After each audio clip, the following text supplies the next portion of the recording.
Classique, les stars de l'info avec Guillaume Durand. Et avec Fortunéo. Fortunéo, j'aime ma banque.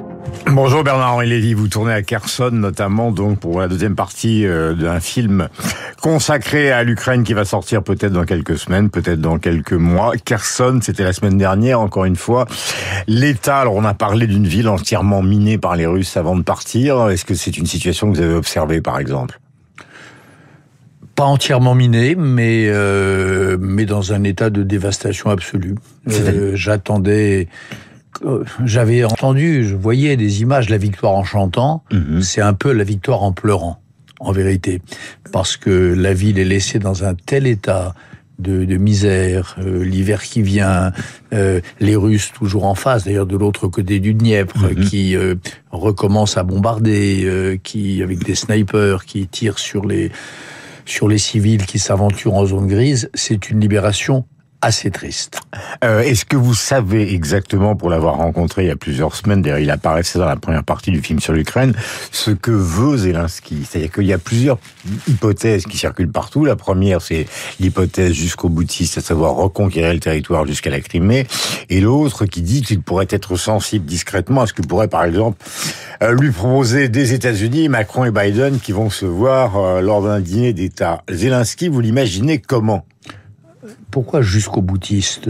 Non, jusqu'au boutiste. Oui, je sais, oui, non. Je pense il pense ce que pense la totalité des Ukrainiens que je rencontre au fil de mes tournages, c'est-à-dire... Sauf les russophones. Mais même les russophones.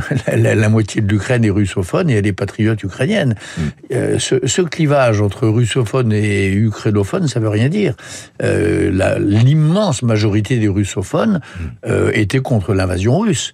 Et ils sont aujourd'hui vent debout contre l'invasion russe. Donc vous voulez dire que tous veulent aller jusqu'au bout de la frontière de la Crimée? Tous veulent la capitulation de l'armée russe, son retour aux frontières, pour certains du 24 février, mais pour leur immense majorité, les frontières de 2014, c'est-à-dire récupérer la Crimée, bien sûr. Moi, comme observateur, est-ce que vous y croyez, Bernard-Henri Lévy, justement, à cette possibilité? Parce que pour un tsar russe, c'est juste inacceptable. D'accord, mais le tsar russe, c'est juste inacceptable pour un peuple de se faire bombarder, de se faire couper le chauffage et l'électricité, de mourir littéralement de froid. Moi, j'ai passé quelques nuits pas très nombreuses à Kherson et dans sa région. Je peux vous dire que les gens qui y passent leur vie, ça c'est vraiment inacceptable. Les températures sont maintenant en dessous de zéro, les bombardements incessants, c'est ça qui est inacceptable. Que l'Ukraine récupère la Crimée, c'est pas inacceptable. Alors, est-ce que c'est possible techniquement, militairement? Je vous pose la question. Ça c'est la question. Moi je pense que oui. Je pense que l'armée... Ça repose sur quelles observations de quelqu'un qui a été sur place? Ça repose sur l'observation que l'armée ukrainienne est d'une détermination sans faille, qu'elle est maintenant extrêmement armée, qu'elle a une maîtrise totale des armements qui lui sont livrés, et il me semble que face à elle, il y a une armée russe qui est au bord de l'effondrement, qui n'a plus envie de se battre, et qui probablement ne sait plus se battre, et qui est à court de munitions. Ça, c'est une chose que vous verrez le moment venu dans mon film, que j'ai en effet observé, parce que je suis allé beaucoup dans cette région, au nord de la poche de Kherson, déjà il y a plusieurs mois. Il y a plusieurs mois, quand les Ukrainiens tiraient sur... Il y avait une réplique russe immédiate, vous voyez, et assez précise. Aujourd'hui, les Russes répliquent une fois sur 4. Les répliques sont d'une imprécision pour eux désastreuse. C'est du n'importe quoi. Et on sent bien qu'ils n'ont plus... Ils commencent à être courts en munitions, courts en précision et certainement avec un moral des troupes complètement dévasté. Vous connaissez l'histoire que tout le monde connaît. L'hiver russe, ça peut être une tragédie aussi bien pour les nazis que ça l'a été pour les troupes de Napoléon. Donc, est-ce que il n'y a pas dans la stratégie des Russes justement cette idée que l'hiver c'est l'enlisement, que de toute façon les Ukrainiens ont beau progresser, à un moment le général hiver va reprendre ses droits, ils vont se reconstituer, ils vont faire appel à les populations extrêmement éloignées dont les parents pousseront des hurlements quand on retourneront vers leur fils, mais ils finiront par y aller de gré ou de force, et qu'à un moment, la situation se retournera. Est-ce que ce raisonnement, on l'entend, il circule, ou ça vous paraît une aberration de présentateur de télé installé dans un bureau de radio un matin? Ce qui me paraît absurde, d'abord, c'est cette histoire de général hiver. Parce que je vois pas pourquoi l'hiver bloquerait les choses. Ce qui bloque, au contraire, c'est les saisons intermédiaires, c'est la boue. La boue bloque. La boue empêche les chars de progresser. L'hiver, en revanche, permet des deux côtés aux blindés, aux armements lourds et aux chars de progresser. Ça, c'est la première chose. J'entends beaucoup parler de général hiver. Moi, je vois pas ça.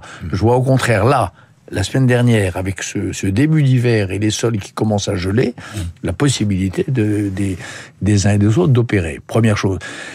Deuxième chose, on verra bien, mais je n'imagine pas l'armée russe reprendre l'initiative par les moyens normaux. Alors, qu'il bombarde Kherson, qu'il plonge Kiev dans le noir, qu'il décide de transformer Bakhmout en un nouveau Mariupol, Bakhmout qui est une ville du Donbass que je connais, où je suis allé, que j'ai également filmé, tout ça oui. Mais reprendre l'initiative à la loyale, affronter l'armée ukrainienne à la loyale, je peux me tromper, mais je vois franchement pas ça venir. Hiver ou pas hiver, reconstitution des forces ou pas. Je me souviens, au moment de l'évacuation d'Afghanistan, vous aviez parlé d'une décision chaotique de Biden. Maintenant, la question se pose, ou plutôt se repose, puisque j'ai déjà formulé, qui est celle de Macron-Biden essayant de proposer plus ou moins discrètement à Zelensky de trouver un moment ou un autre un terrain d'entente pour des questions qui n'ont aucun rapport avec la guerre civile entre les deux pays, mais qui ont un rapport fondamental avec l'état du monde, c'est-à-dire en gros l'inflation et l'énergie. Est-ce que ça, c'est audible aux oreilles de Zelensky? D'abord, c'est pas une guerre civile, hein, c'est une guerre d'invasion. Les Ukrainiens n'ont rien demandé. C'est une guerre d'invasion sauvage, unilatérale. Bon, bref, vous savez tout ça. Et puis, est-ce qu'il entend ça? Est-ce que vous êtes sûr que Biden et Macron proposent ça à Zelensky? Non, je ne sais pas, je vous pose la question. Non, vous avez raison, parce qu'on entend dire ça partout. Moi, j'en suis pas sûr. Moi, j'ai l'impression que et Biden et Macron ont une ligne claire et qui est la même ligne, c'est Zelensky négociera quand il voudra. Ce qu'il veut, c'est attendre que Poutine chute. Il l'a dit 15 fois. Il est hors de question de négocier avec les Russes tant que Poutine sera là. Mais pour l'instant, ce que j'ai entendu, comme nous tous, hein, et chez Biden et chez Macron, et ce que je crois savoir par ailleurs, c'est que ils sont à 100% derrière les Ukrainiens. Je les vois pas imposer aux Ukrainiens. Imposer, non. Vous savez, le schéma de cauchemar, vous et moi, l'âge de nous souvenir, c'est le schéma Dayton. Dayton, c'était quand les Bosniaques à Sarajevo étaient au bord de l'emporter définitivement sur les Serbes, on les a arrêtés en plein vol, on les a stoppés, les Américains, Richard Holbrooke à l'époque, et on leur a imposé de s'entendre avec leurs bourreaux, alors qu'ils s'apprêtaient à les repousser définitivement, à les bouter. La catastrophe, à mon avis, ce serait un nouveau Dayton. C'est-à-dire dire aux Ukrainiens, certes, vous êtes au bord de l'emporter, certes, vous êtes au bord de débarrasser la planète de de ramener à la raison ce colonialisme, cet impérialisme russe, mais arrêtez-vous, parce on veut garder... Mais mon argument, c'est l'inflation, c'est les gens qui voient là où des prix épouvantables. Et parce qu'il y a l'inflation, etc. Eh bien, je ne vois pas, je trouve que Macron et Biden se conduisent bien, même s'il y a une certaine fatigue dans leurs opinions publiques, et s'il y a autour de nous, on l'entend, des gens qui disent « Ah oui, mais attention, l'électricité, mais est-ce que c'est vraiment notre guerre? Est-ce que Zelensky en fait pas trop ?» C'est notre guerre. Évidemment que c'est notre guerre. C'est notre guerre parce que Poutine est un danger pour l'ensemble de l'Europe, parce qu'il est un danger pour la paix du monde, parce qu'il a levé... Ce point de vue n'est pas partagé par tous les intellectuels. Hein. On s'en fout. Ben oui, je sais bien, mais c'est le mien, le point de vue que il y a parfois, vous savez, il y a des guerres oubliées dont il faut s'occuper, sur lesquelles il faut braquer des projecteurs parce que c'est injuste. Puis il y a de temps en temps une guerre qui a des effets mondiaux, qui est pas mondiale, mais qui est de portée mondiale. Cette guerre en Ukraine, c'est une guerre de portée mondiale. Et ceux qui pensent que c'est pas notre guerre, je pense qu'un jour ils vont se réveiller avec la gueule de bois. Madame Mélanie a déclaré à propos d'Emmanuel Macron qu'elle insulte un jour sur deux, et évidemment de la France qu'elle insulte là carrément souvent, notamment depuis l'invasion de la Libye, que on fait porter à l'Italie la responsabilité de finalement un problème qui est européen. Et elle en revient toujours à la fameuse question que vous connaissez par cœur et qu'on vous a posée 485 000 fois, mais il y en aura une de plus ce matin.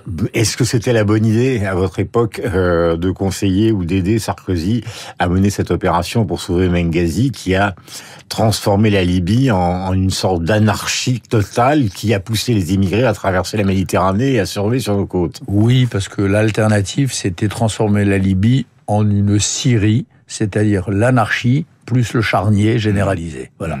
L'autre option, c'était la Syrie. Je veux dire que ce matin, donc à 8h27, vous n'avez aucun regret?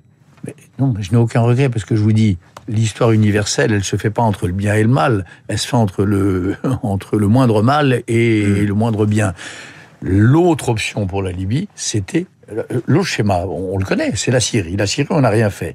Enfin, le résultat, c'est Mélanie quand même. Les Italiens ont amené Mélanie au pouvoir. Le résultat, c'est la Syrie vidée de ses habitants, des charniers partout, l'usage des gaz, l'usage des armes chimiques et une honte absolue pour la communauté internationale. Donc voilà, c'est ça les deux schémas comparables. Les deux schémas comparables, c'est la Libye et la Syrie. Oui. Mais nous, Mélanie en Italie, et beaucoup de gens disent le RN bientôt en France, parce qu'au fond, c'est la même ancienne. C'est le même raisonnement. De cette période-là est née une vague d'immigration qu'on n'arrêtera plus, et donc c'est le Front National, le Rassemblement National aujourd'hui, qui finira par l'emporter, et on en revient toujours à cette guerre.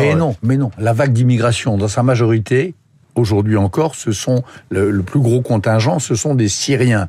C'est pas des Libyens, c'est des Syriens. C'est-à-dire, c'est des gens que l'on n'a pas, que l'on a forcés par notre inaction, par notre lâcheté, que l'on a forcés à quitter leur pays pour échapper aux bombes de Bachar el-Assad.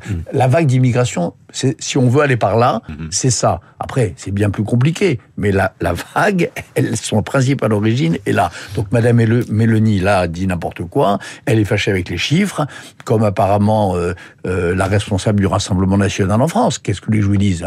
Voilà, il faut que la bataille politique doit continuer, les arguments doivent s'échanger, et il ne faut rien laisser passer à ces gens lorsqu'ils désinforment les Français ou les Italiens, et lorsqu'ils agitent des peurs misérables.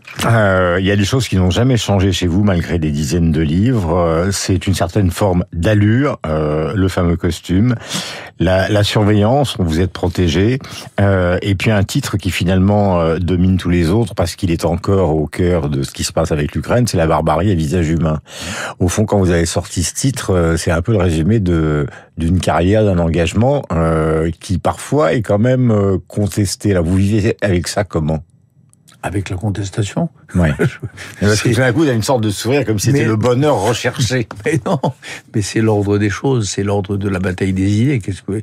On peut pas défendre des idées comme je le fais, mener des combats avec un peu de fermeté, et ne pas essuyer des critiques, parfois extrêmement violentes, et dans le monde que nous vivons, ne pas voir ces critiques dégénérer peut-être en un peu plus que des critiques. C'est normal, c'est inévitable. C'est normal, regardez Salman Rushdie. Voilà, mais je veux dire par là que c'est... Il y a des moments où vous êtes passé à -5 de ça, vous avez l'impression? Être critiqué, fût-ce de manière injuste, ça me paraît... Je ne veux pas me plaindre, je ne veux pas pleurer. Ça me paraît non mais attendez, ça me paraît dans l'ordre des choses. Ouais. Si je veux pas être critiqué, je reste chez moi. J'écris des romans d'amour et voilà. Mais est-ce que vous avez le sentiment que la violence est passée tout près de vous dans ce registre-là? Parce que Salman Rushdie, c'est plus simplement des critiques. Hein. Je crois que le cas de Salman Rushdie, grâce au ciel pour les autres et hélas pour lui, est un cas singulier. Ce qu'il vit d'ailleurs est l'enfer depuis très longtemps, et aujourd'hui c'est au-delà de l'enfer. Il se remet, mais il se remet doucement. Vous n'êtes pas sans avoir observé, comme tous vos confrères, qu'on ne le voit pas, toujours pas. Il ne s'est toujours pas exprimé. Je pense il se remet, hein, bien sûr, mais difficilement. Ce cas-là, il n'est pas il n'est pas généralisable. C'est Salman Rushdie, son cas est unique. Slava Ukraine sortira quand? C'était la dernière question. Quand j'aurai fini de tourner, j'y retourne et j'y retournerai peut-être encore. J'ai l'intention d'accompagner ces Ukrainiens dont la dignité me stupéfie, dont l'héroïsme me bouleverse. J'ai l'intention de les accompagner aussi longtemps que je le pourrai, aussi longtemps que j'en aurai la force, aussi longtemps qu'ils me feront l'honneur de m'accueillir dans leur rang et qu'ils me feront l'honneur de me laisser les filmer. Donc on verra. Mais ça sortira en 2023, peut-être vite, peut-être moins. On verra. Pascal Bruckner et Marc Lambon dans un instant. Merci Bernard-Henri Lévy, bonne journée. Merci Bernard-Henri Lévy, bonne journée. Merci Bernard.